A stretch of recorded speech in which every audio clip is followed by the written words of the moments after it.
Assalamualaikum Buya.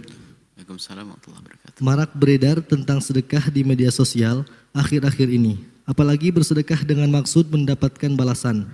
Yang ingin saya tanyakan Buya, apa sebenarnya fungsi dan manfaat dari sedekah dan bagaimana jika yang disedekahkan itu berasal dari hasil yang tidak benar? Sebagai contoh misal, seorang wanita malam dan lain sebagainya bersedekah dengan niat dihapus dosanya dan dengan sedekah yang didapatkan. Dengan cara yang salah itu ditunjukkan ke jalan yang benar. Apakah bisa dikatakan sedekah jika uang didapat dengan cara yang salah? Mohon sekiranya Buya dapat membahas perkara ini. Terima kasih. Bersedekah itu berbagi karena mengharap ridho Allah, bukan mengharap balasan dari manusia, baik balasan materi atau balasan sanjungan. Ada orang bersedekah dengan harapan materi. Menjelang Ramadan yang punya toko, biasanya bagi-bagi hadiah kepada pelanggan. Ada di antara mereka itu memberikan seperti ini memang karena berbuat baik.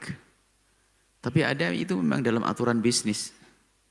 Bersedekah itu ada semacam promo. Nanti biar setelah lebaran belanja lagi kepada dia. Nah, ini kan kelihatannya sedekah. Tapi sebetulnya dia ingin mengeruk lebih banyak lagi. Nah, ini berbuat baik, sedekah tidak semacam itu. Sedekah mengharap ridha Allah. Mengharap pahala dari Allah Subhanahu wa taala. Karena sedekah itu untuk Allah, mengharap ridho dari Allah, maka sedekah ini harus dari sesuatu yang bersih. Innallaha thayyib la yaqbalu illa thayyibah. Allah Maha bagus, tidak akan nerima kecuali dari yang bagus. Harus dari hal yang bagus. Tujuannya bagus, hal yang bagus. Ada barangnya halal bersih, tapi ternyata dia memberikannya bukan karena Allah. Ada yang dirindu di balik pemberiannya ini selain Allah, maka dia rugi. Lalu bagaimana jika ada orang berbuat baik dengan sesuatu yang haram atau tidak baik? Seperti tadi dikisahkan wanita malam, dia punya banyak duit, mendengar seruan sedekah lalu dia bersedekah dengan harapannya agar diampuni dan diberi kesadaran. Ketahuilah bahwasanya ada dua model. Ini harus dibedakan antara orang punya masa lalu yang kelam kemudian dia ingin tobat. Jika kisahnya ini orang punya masa lalu kelam, wanita malam, dia mengumpulkan uang dengan cara yang kotor ini, dengan cara yang tidak baik, dengan cara berzina. Jika ada yang mendengar suara ini dari mereka semoga masuk ke hati mereka bahwasanya ini hanya sedekar cerita. Dan semoga menjadikan mereka terangkat setelah ini.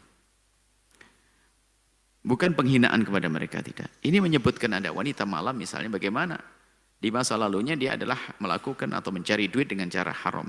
Terkumpullah uang. Lalu dia bersedekah bagaimana? Jika kisahnya adalah orang yang punya masa lalu, seperti wanita malam, kemudian dia saat itu berhenti menyesali dosa-dosanya dari apa yang pernah mereka lakukan, kemudian dia bersedekah dengan hartanya dalam irama tobat, maka itu sah. Maksudnya bahwa tobat saya akan keluarkan ini semua dari saya. Saya akan keluarkan, saya akan berbuat baik. Tapi dengan catatan tobat itu dia sudah berhenti dari apa yang mereka lakukan. Yang semacam ini sah, tobatnya adalah dengan cara mengeluarkan dari apa yang dia dapat dengan cara yang kurang baik, diberikan kepada orang yang membutuhkannya. Itu tobatnya. Termasuk diantaranya kalau dulu mencuri, tobatnya adalah dikeluarkan. Mencuri, dikembalikan. Kalau mencuri, dikembalikan kepada yang punya. Selagi bisa. Tapi yang nggak boleh yang kedua. Apa itu? Dia bersedekah. Tapi dengan cara apa? Dengan cara yang haram. Dia pengen, mohon maaf, bekerja di malam hari mencari rezeki dengan cara zina haram, dengan niat, karena besok saya mau bersedekah. Itu yang nggak boleh. Atau orang mau maling, mencuri, niatnya apa? Untuk bangun masjid, nggak sah. Itu tidak dibenarkan. Karena apa? Itu nggak diterima oleh Allah Subhanahu wa taala. Karena apa? Lebih baik dia tidak usah melakukan zina dan tidak usah sedekah. Daripada ini zina. Tapi tadi kan kasusnya orang tobat. Ini kasusnya orang tobat. Mohon maaf, ini harus dibedakan dua permasalahan ini. Jangan sampai salah paham, tak taunya, oh boleh. Orang zina sedekah boleh, artinya ya sudah saya zina aja deh sambil sedekah besok diterima oleh Allah juga. Oh enggak begitu. Yang punya masa lalu kelam, lalu dia ingin berbuat baik setelah itu dengan harta yang mereka miliki, sah. Tapi bukan kita berbuat baik, misalnya kita cari hari ini untuk berbuat baik. Saya cari dengan cara yang tidak baik untuk sedekah esok hari. Itu nggak boleh, haram, dosa. dan tidak akan menjadi sedekah. Tolong dibedakan. Karena jenis ini, yang kedua ini adalah seperti orang, yaitu tujuannya benar, tapi kalau caranya nggak benar nggak akan sampai. Ya sama kayak gerakan perampok, pejudi, atau anak-anak muda, preman-preman, perampok, ayo ambil duit, semuanya yang banyak itu orang-orang kaya untuk bangun masjid, yang nggak sah. Nggak dapat pahala, dapat dosa. Tapi jika orang punya masa lalu yang kelam, kemudian dia sedih, ingin tobat kepada Allah, lalu bagaimana? Dia membagikan hartanya untuk kepentingan orang fakir dan seterusnya, maka itu sah yang demikian itu. Sebab memang begitu cara tobatnya, sebisa mungkin melepas sesuatu yang selama ini tidak baik. Tapi kalau ada sesuatu itu ada hubungannya dengan manusia, dikembalikan pada manusia yang bisa ditentukan. Tapi kalau sifatnya adalah seperti itu tadi, mohon maaf, kalau sifatnya mohon maaf, buah daripada zina bukan seperti mencuri. Kalau mencuri dikembalikan pada yang berhak. Kalau zina adalah rezeki yang tidak baik, akan tapi tidak bisa dikembalikan pada si A, si B, si C. Tapi itu adalah saya punya rezeki kotor ini, tidak baik. Maka kemudian dia memberikan ke jalan Allah, misalnya untuk fakir miskin dan sebagainya, maka ini tanda tobat dia yang serius. Biarpun dia dulunya berzina, ribuan kali berzina, tapi ternyata ditutup dengan tobat semacam ini, maka ketahuilah, jangan rendahkan siapapun yang bertobat. At-taibu minadz-dzambi kaman la dzamba lah. Orang bertobat dari dosa seperti orang tidak pernah dosa. Maka kami suruh kepada siapapun yang saat ini kepleset, menjadi penghibur banyak pria, kemudian atau melakukan judi dan seterusnya, atau dosa-dosa yang lainnya, atau pekerjaannya jual beli yang haram, kemudian tergugah hati Anda untuk kembali kepada Allah, hentikan semuanya itu.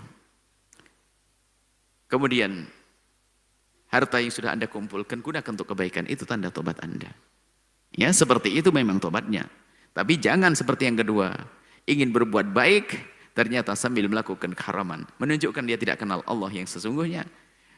Kalau yang kedua ini menantang Allah, tapi yang pertama tidak. Pertama dia memang nggak kenal Allah, maksiat, zina, segala macam. Tahun setelah itu dia ingat Allah, kenal Allah, susah melakukan lagi. Yang aja hanya tangis dari air mata, saya ingin tobat. Tapi yang model kedua nggak diterima oleh Allah. Dia sengaja melakukan kenistaan, kehinaan demi untuk berbuat baik, nggak sah yang demikian itu. Maka bagi yang tidak mampu, tidak sedekah, nggak ada masalah. Niat saja sudah dapat pahala, Kak. Maka lebih baik dia adalah tidak usah berzina dan juga tidak sedekah. Meninggalkan zina juga pahala, meninggalkan zina pahala. Pahala meninggalkan yang haram, pahala besar. Kemudian tidak sedekah karena dia tidak mampu, niat saja sudah mendapatkan pahala. Kan enak. Kalau kenal Allah itu. Bukan lalu berbuat haram. Termasuk orang kaya yang tertipu, rupanya pengen bangun masjid, ternyata dengan cara ya menggunakan usaha yang haram. Hasilnya nanti untuk masjid nggak diterima oleh Allah. Nggak diterima oleh Allah. Akan tapi ingat, jika kita punya masa lalu kemudian sekarang tobat mau hijrah, maka bisa kita gunakan itu semua untuk kebaikan. Wallahu a'lam bishawab. Jangan lupa berselawat kepada baginda Nabi Muhammad sallallahu alaihi wa alihi wa sahbihi wasallam.